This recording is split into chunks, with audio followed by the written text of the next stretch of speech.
réticent parce que, un, c'est pas son cœur de métier, et que deux, il anticipe sans doute les réserves dont il va être l'objet. Ce qu'on a laissé faire à Bitcoin, on ne le laissera pas faire facilement à Facebook, en plein cœur déjà d'un débat sur l'utilisation, disons, contestée des données. Et Facebook, c'est 2 milliards 400 millions d'abonnés, d'adhérents. Et le projet de Zuckerberg, il est beaucoup plus ambitieux que le projet Bitcoin. Lui, après avoir été convaincu par Marcus, se lance sur l'idée d'une monnaie universelle. Mais ce n'est pas une unité de compte. Là, il y aura un support. Ce support, c'est la Libra. Alors que les Bitcoin, on n'a pas de support. Premier point. Deuxième point, qui le différencie totalement du Bitcoin, il y a une parité garantie dans l'esprit de Zuckerberg entre la Libra et un panel de devises fortes. Donc on veut mettre à mal l'idée constatée par Bitcoin de aucun lien.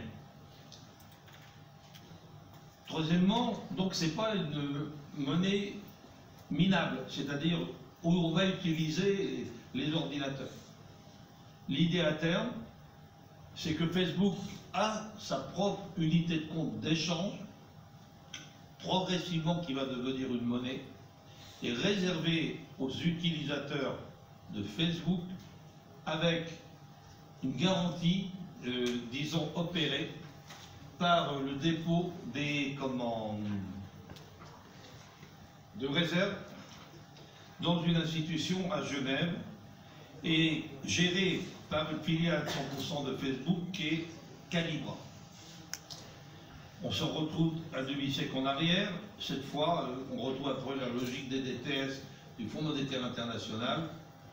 Mais la grande différence, c'est que l'opérateur est privé.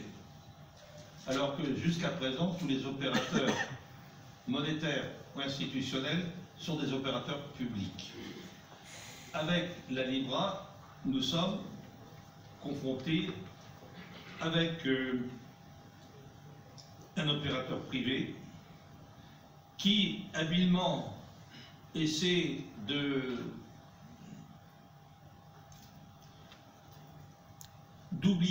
faire oublier les critiques qui ont été formulées à l'égard du Bitcoin. Il y aura un support papier. Il n'y aura pas de risque de spéculation vu que toute émission de Libra devrait être compensée au centime de Libra près par des dépôts de devises fortes. Et donc,